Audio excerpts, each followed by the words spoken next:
Nós tínhamos um grupo que trabalhava no programa de governo do Fernando Henrique. Esse grupo começou a se reunir em maio, junho de 1994. Na época eu era presidente nacional da Undime, né? A Yara Prado, ela era chefe de gabinete da Secretaria Estadual de Educação de São Paulo. A Gilda Portugal era professora da Unicamp, mas tinha sido chefe de gabinete do Paulo Renato lá na reitoria da Unicamp, né? O Pedro Paulo Popovic trabalhava também já com o Fernando Henrique e com o Paulo Renato há bastante tempo. O Abílio Baeta Neves veio pelas mãos da professora Eunice Durran, porque a Eunice era uma grande amiga nossa e tinha trabalhado 2 anos com Goldenberg na CAPES e na Secretaria de Ensino Superior, né?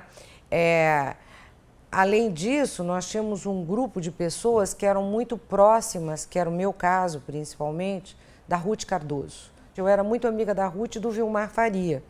Então, como o Vilmar Faria, ele coordenava digamos assim, a equipe do Fernando Henrique e o programa do Fernando Henrique como um todo, eram Paulo Renato e Vilmar Faria que coordenavam. O Vilmar, eu fiz 1000 pesquisas com o Vilmar na Unicamp, né? Além disso, nós tínhamos uma enorme preocupação em tentar formular propostas para a educação, sempre olhando o que acontecia com a saúde, com a assistência social, com políticas de combate à pobreza e tudo mais. O primeiro grande desafio era como fazer para implementar, formular as políticas educacionais quando nós não dispunhamos de informações atualizadas, adequadas, para ter um bom diagnóstico sobre a educação no país. Os grandes desafios, assim, imediatos eram, primeiro, o compromisso do plano da Conferência Nacional de Educação, porque em novembro de 1994, o presidente Itamar assinou um compromisso, eu como presidente da Undime assinei junto, e mais o presidente do CONSED e o ministro Murilo Ringel, o Conselho Federal de Educação tinha sido desfeito, né? E não tinha sido recriado ainda, né? Mas nós assinamos um termo de compromisso de valorização dos profissionais da educação. O grande desafio nosso era como tratar da implementação daqueles 10 compromissos que estavam na Conferência Mundial de Educação, que tinham sido reforçados na primeira Conferência Nacional de Educação e que basicamente se resumiam primeiro, na universalização do acesso ao ensino fundamental de 8 anos, né? Porque nós não tínhamos, estávamos muito longe disso, né? Como garantir a inclusão das crianças de baixa renda nas escolas de ensino fundamental, que era o grande desafio, né? Como garantir a formação de professores, a alfabetização de jovens e adultos, porque nós tínhamos assim um grande número de jovens e adultos analfabetos e tínhamos um grande número de pessoas que entravam nos cursos de jovens e adultos e não concluíam. A outra grande preocupação era em relação à ampliação do acesso ao ensino médio, que era muito pequeno, né? Na verdade, só iam para o ensino médio os alunos que concluíam o ensino fundamental e tinham intenção de prosseguir no ensino superior, né? O ensino médio estava completamente fora do radar naquele momento, né?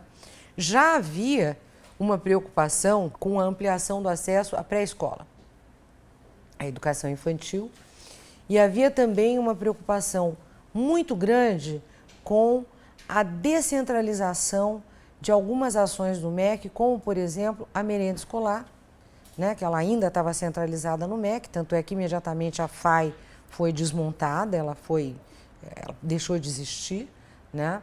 E a outra coisa também de cancelar os convênios que o MEC fazia com a LBA, que foi uma coisa que nós fizemos assim já no primeiro mês, foi um susto. Nossas prioridades, elas foram caminhando primeiro para a LDB, né? O Darcy Ribeiro foi um dos primeiros que nos procuraram para tratar do assunto da LDB. Ele já estava muito doente, fazendo quimioterapia, mas ele se dedicou intensamente à LDB e nós trabalhamos, eu, a Eunice Durran, algumas pessoas daqui trabalharam muito com o Darcy Ribeiro, né? A outra coisa, além da LDB, era rever o modelo de financiamento do ensino fundamental, que era o único nível de ensino obrigatório, né? O que era obrigatório na época era só o ensino fundamental de 8 anos e que ainda assim não tinha universalizado o acesso, né? E para fazer isso, nós iniciamos um grupo de trabalho com o Walter Barelli. Por quê? Porque o Walter Barelli, ele era assessor do Murilo Ringel para pensar uma proposta de valorização dos professores e do magistério. O Barjas Negri era da nossa equipe, esqueci do Barjas, imagina, era uma das pessoas mais importantes do MEC, se não fosse depois do Paulo Renato, talvez fosse o mais importante, era o Barjas. E o Barjas foi o grande inventor do Fundef. Quer dizer, toda aquela engenharia que o Fundeb mantém a mesma engenharia do Fundef. O Fundeb, ele expande, mas quem inventou o Fundef, que é uma lógica de financiamento, que é uma mini reforma tributária no interior de cada estado, foi o Barjas. Então era o Barelli com a coisa de valorização dos professores, o Barjas com o financiamento do ensino fundamental e como melhorar a capacidade de financiamento, tendo em vista a enorme desigualdade no sistema educacional do país. Rapidamente, o Paulo Renato resolveu criar uma Secretaria de Inovação e Avaliação Educacional. Essa secretaria ela foi criada ainda no mês de janeiro de 1995, né? Era uma secretaria que agregou debaixo dela o INEP. Essa Secretaria de Inovação e Avaliação Educacional ela tinha duas missões. Primeiro, montar um sistema de avaliação educacional, organizar o censo escolar, as estatísticas educacionais.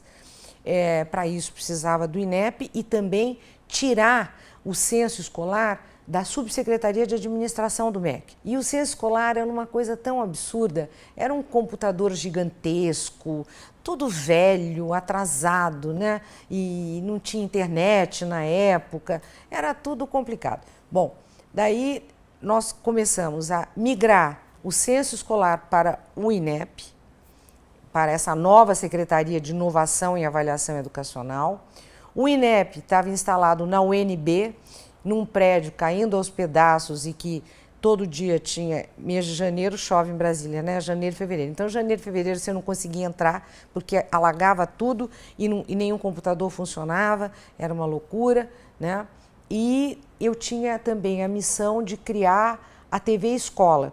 E daí o Fernando Henrique me chamou e disse, eu quero lançar a TV Escola no dia 7 de setembro. Eu falei, mas não sei se vai dar, né? Vamos ver o que acontece. Naquela época ainda tinha a Fundação Roquete Pinto e que, enfim, tinha uma série de coisas. E logo no início, o Paulo Renato veio com a invenção que nos enlouqueceu de criar o provão e avaliar o ensino superior. Aí, então, né, foi uma guerra, porque foi uma ideia dele, foi uma batalha que ele venceu sozinho no Congresso, eu era contra, a Ruth Cardoso era contra, o Vilmar Faria era contra, o Fernando Henrique era contra. Então, vamos lá, as prioridades, LDB, Fundef, avaliação e sistema de informação, no ensino superior, o provão, e avaliação das condições de oferta, e na CAPES uma revisão da avaliação da pós-graduação, que foi feita e foi a última revisão que teve do programa de pós-graduação, de avaliação do programa de pós-graduação brasileiro, foi feito na gestão do Paulo Renato, 98, 99, foi uma grande avaliação, nós trouxemos os maiores especialistas do mundo para virem aqui para fazer essa avaliação. Então, essas eram as grandes prioridades. No ensino médio, o grande desafio era implantar o currículo, as diretrizes curriculares do ensino médio. E na formação de professores, o nosso maior desafio era desenvolver diretrizes curriculares de formação de professores, que é Guiomar Namo de Mello, foi a pessoa responsável pela relatoria e coordenação do grupo de trabalho que desenvolveu as diretrizes curriculares nacionais de formação de professores, que infelizmente não implantaram, né? Elas ficaram prontas no ano 2000, mas no governo subsequente do Lula, uma das primeiras coisas que foi alterada foi essa, porque as diretrizes eram maravilhosas, até hoje elas são muito atuais e com... Nós todos, aliás, eu acho que todo mundo que está na educação básica ainda defende as ideias que estavam naquelas diretrizes. A Bia Cardoso, ela tinha uma presença muito forte junto com a Yara Prado na questão dos parâmetros, né? Toda a ideia da Yara e da Bia em relação aos parâmetros tinha como referência aquele artigo da Constituição brasileira que define que cabe ao governo federal estabelecer o currículo mínimo, o currículo básico vem na LDB e o mínimo na Constituição, né? Além disso, a Bia também tomava como referência a Conferência de Jointien, que estabelecia os conhecimentos e conteúdos mínimos que todos os países precisavam assegurar, desenvolver para garantir o direito de aprendizagem das crianças e dos jovens, né? Então, esse era o ponto de partida. Aí elas começaram a se organizar, muito influenciadas por aquele educador espanhol, que foi o César Coll, né? O César Coll, que era professor da Universidade de Barcelona, e ele foi muito influenciado pelo Perrenu, né, que é um educador bastante conhecido, suíço, e pelo Edgar Morin, que também é uma referência da educação, né, e ele era muito influenciado também por aquele Jacques Delors, que escreveu aquele grande livro da Unesco sobre a educação e seu tesouro, em 1997 e tal. Então, era um grupo de educadores muito europeu, né, que influenciou o desenvolvimento dos parâmetros curriculares nacionais, com a participação ativa do César Coll, da Emília Ferreiro e daquela argentina, Ana Teverovsky. Essa era a rainha da alfabetização, que também influenciou muito. E aqui teve o grupo da Escola da Vila e do Vera Cruz, que era um grupo de educadores, que era muito ligado a Yara Prado, e eles ajudaram a montar os parâmetros. Foi um período extremamente produtivo, né? Com as diretrizes curriculares do ensino médio, eu acho que nós avançamos uma proposta muito boa, que na verdade é o que a gente está discutindo hoje na reforma do ensino médio, que já estava previsto nas diretrizes curriculares de 98. Os parâmetros curriculares nacionais, eles não se transformaram em base curricular nacional. Por quê? Porque havia um conceito muito forte na nossa equipe que os parâmetros não eram obrigatórios, porque nós vivíamos numa federação, nós tínhamos uma concepção federativa muito forte em toda a equipe, nós entendíamos que a adesão aos parâmetros dependia dos estados e dos municípios, o MEC não poderia obrigá-los, não havia esse conceito de obrigatoriedade como tem hoje, nós entendíamos, e também houve discussão interna na equipe sobre isso, né? Quer dizer, naquela época, a Guiomar e a Eunice Duran, nós defendíamos uma base nacional comum. Não era uma base nacional comum curricular, era como estava na LDB, base nacional comum. O que eram base nacional comum? Eram diretrizes gerais, né?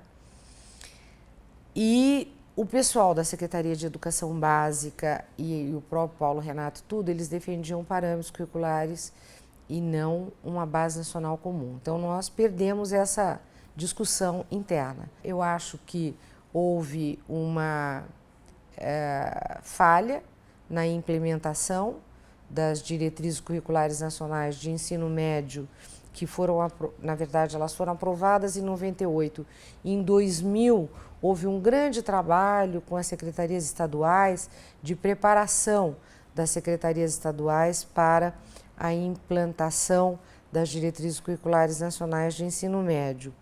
Esse trabalho começou a ser feito com os professores de formação, né? Mas em 2002, com a mudança de governo e eleição de novos governadores, mudança dos secretários estaduais, houve uma certa paralisia do processo, né? Então foi um trabalho que começou, porque demora para você implantar uma nova base curricular, diretrizes curriculares e tal. Então isso começou de fato em 2001, 2002, né?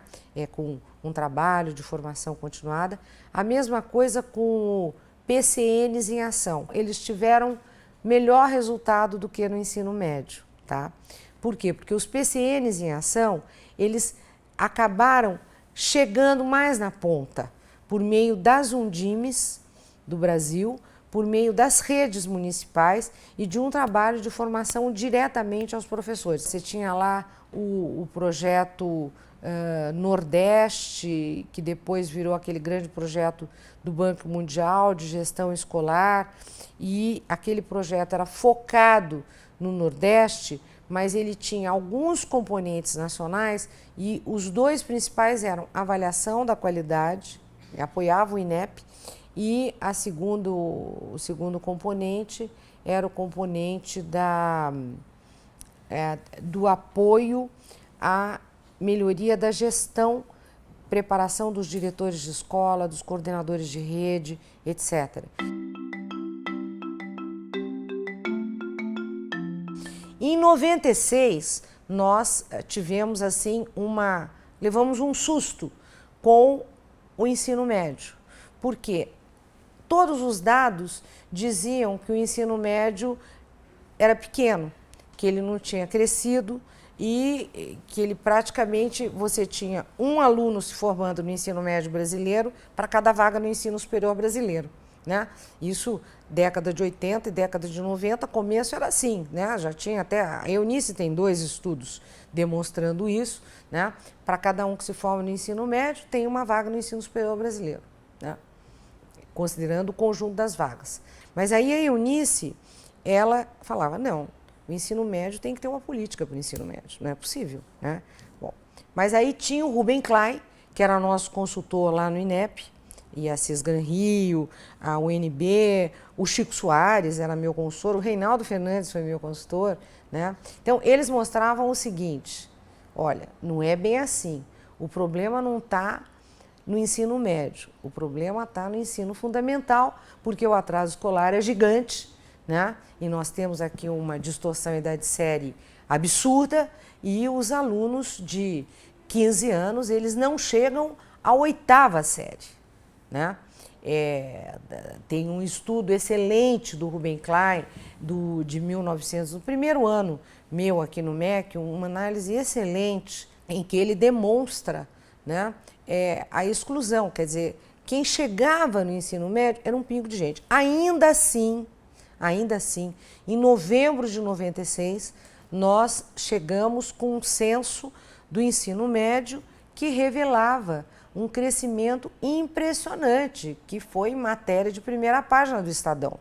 Paralelamente, tinha a cobrança do Paulo Renato de fazermos um exame tipo SAT, o Exame Nacional do Ensino Médio. O Paulo Renato tinha horror a vestibular. Então, eu criei uma comissão e essa comissão, durante um ano, fez uma análise, a partir dos primeiros dados do censo, das condições de oferta do ensino médio, uma análise mais qualitativa, para que a gente tivesse mais segurança em propor alguma coisa de exame do ensino médio, exame de saída do ensino médio, para o Paulo Renato. Então, no final de 96, nós encaminhamos ao Paulo Renato o relatório desse grupo de trabalho e esse relatório, e com base nesse relatório, nós fizemos uma avaliação que foi uma avaliação quali-quant do ensino médio, né, que nós fizemos em parceria com as secretarias estaduais de educação, onde nós fazíamos perguntas qualitativas para os estudantes e algumas perguntas fechadas, né? Não era uma avaliação de desempenho do aluno, era um pouco a percepção dos alunos a respeito do ensino médio, né? E aplicamos nesses alunos o SAEB do terceiro ano do ensino médio, né? E fizemos aí duas amostras, uma amostra nacional e uma amostra específica desses alunos que participaram dessa avaliação quali-quant, né? E com base nisso nós iniciamos o Enem. No ensino superior, a nossa grande luta foi em relação às universidades federais, que reagiam muito fortemente às políticas propostas por Paulo Renato. Por quê? Porque o Paulo Renato, primeiro, ele não se conformava com a carga horária pequena e ele introduziu acho que a primeira política meritocrática do governo federal, e o Paulo Renato queria melhorar, ele queria aumentar o número de alunos nas universidades federais, melhorar a relação professor-aluno, e para isso ele quis criar um incentivo, quer dizer, o professor que desse pelo menos 2 cursos por semestre, ele teria um plus, né, do ponto de vista salarial. Então ele criou uma matriz de desempenho dos professores das universidades federais. Isso gerou inúmeras greves. O mérito e a eficiência, ela foi aprofundada pelo Haddad, depois, no governo Lula, e sem grandes traumas, mas depois ela foi abandonada depois que o Haddad saiu, tá? E hoje nós temos uma relação professor-aluno no ensino superior público federal idêntico ao que nós tínhamos em 2002, 12 alunos por professor, né, que é muito baixo, a média da OCDE é 18. Com as privadas, o Paulo Renato criou uma coisa muito importante, né? Ele chamou as universidades privadas e falou, olha, ninguém me engana que as universidades privadas lucram, portanto, eu não vou aceitar uma universidade que se diz sem fins lucrativos, mas que tem lucro, né? Então, nós vamos ter uma regra para quem não tem fins lucrativos e uma regra para quem tem fins lucrativos. E quem tem fins lucrativos vai ter que assumir que tem fins lucrativos e seguir as regras do mercado. Na medida em que nós discutimos o Plano Nacional de Educação, Plano Nacional, os compromissos da Conferência Nacional de Educação do ministro Murilo Higel, nós identificávamos ali que tinha uma questão que era equidade. E, junto com a questão da equidade, a valorização dos professores, né? Para trabalhar a equidade, nós chamamos o Zé Roberto Afonso, o Barjas Negre, que nos apoiou. O Zé Roberto hoje ele é mais ou menos o tipo do Mansueto. Naquela época, a única pessoa que entendia de finanças públicas era o Zé Roberto Afonso. E o Giome, que também já morreu, que era o secretário do Tesouro Nacional, né? O Giome, o Zé Roberto Afonso, eles prepararam todas as bases de dados possíveis sobre receita, arrecadação dos estados, municípios, pegaram a vinculação de recursos da Constituição. Foi um trabalho assim impressionante para demonstrar o seguinte, olha, a educação do Brasil é a coisa mais desigual que existe. Com esse levantamento da Secretaria do Tesouro, do Zé Roberto Afonso, nós conseguimos chegar ao custo aluno, quer dizer, não era nem custo, era o gasto per capita por aluno de cada unidade da federação. E daí nós verificamos, isso já em agosto, julho, agosto do primeiro ano de governo de 95, que o custo aluno, o gasto por aluno do estado do Maranhão, da rede estadual, sem considerar as redes municipais, nós pegamos as estaduais, né, equivalia a $2.500 por aluno ano, em 1994. E o gasto por aluno ano do estado de São Paulo equivalia a $780 por aluno ano. Tá? Bom, chamou a atenção, tá certo? O maior gasto por aluno ano era da rede estadual do Maranhão e tinha ali alguns menores do que São Paulo. Mas chamava atenção o fato de São Paulo, o estado mais rico da União, ter um gasto por aluno tão baixo. Bom, daí nós fomos verificar o que acontecia. No Maranhão, toda a rede era municipal. O estado tinha um pingo de aluno e toda a arrecadação do estado era destinada aos poucos alunos que frequentavam. E tinha pouquíssimos alunos de ensino médio, porque ninguém chegava no ensino médio. Então, quando você olhava o percentual vinculado à educação, que tinha que ser aplicado na educação, era aplicado em pingo de escola, um pingo de aluno, e dava essa maravilha, $2.500, imagina, nem hoje nós temos isso no Brasil, né, por aluno ano. No estado de São Paulo, ao contrário, você tinha a rede estadual paulista, que atendia em 1994, 95, quase 7 milhões de alunos, hoje ela atende menos de 4, tá? Então, eram quase 7 milhões, os municípios só atendiam educação infantil e pré-escola. Os municípios não tinham escola nem de ensino fundamental, bom, ensino médio geral é estado, né? O município não tinha escola de ensino fundamental, só tinha escola de educação infantil. A partir desses dados é que nós começamos a desenvolver, e o Barjas e o José Roberto Afonso que foram desenvolver digamos assim, a equação financeira para equilibrar. Vamos pensar numa coisa que você vai mexer em cada unidade da federação. Daí o Paulo Renato falou, então vamos fazer isso, vamos fazer uma mini reforma tributária em cada unidade da federação. Vamos distribuir os recursos de acordo com o número de alunos, e daí passou-se a desenvolver toda a lógica, né? Por isso é que isso incentivou a municipalização, porque na medida em que os recursos arrecadados, a cesta de impostos que seria redistribuída pelo Fundef, ela dependia fundamentalmente do número de alunos matriculados em cada rede, então o estado que tivesse pouco aluno perderia. Então foi uma guerra assim política que você não tem ideia, né? Aí essa guerra política começou a balançar dentro do Congresso Nacional e o Barjas, o Paulo Renato, falaram assim, olha, nós não podemos deixar passar a eleição municipal, porque se deixar passar a eleição municipal, nós não aprovamos o Fundef, né? Daí o Paulo Renato falou, então vamos aproveitar, todo mundo vai estar em campanha eleitoral, vamos acertar com o Fernando Henrique, vamos votar essa emenda constitucional na hora que a gente tiver maioria para votar uma emenda, mas que a oposição, aqueles que não estão gostando muito, estejam fazendo campanha eleitoral. Votamos o Fundef, assim, no mês de setembro, poucos dias antes das eleições municipais de 96.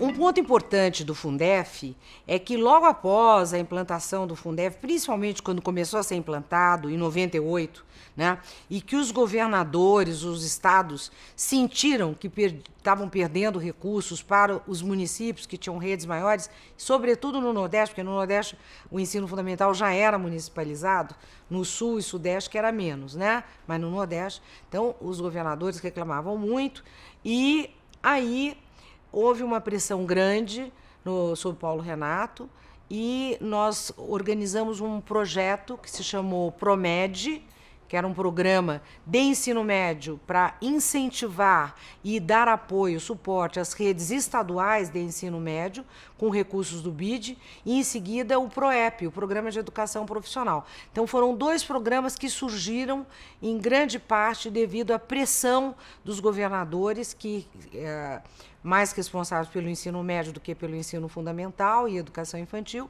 e que estavam perdendo recursos.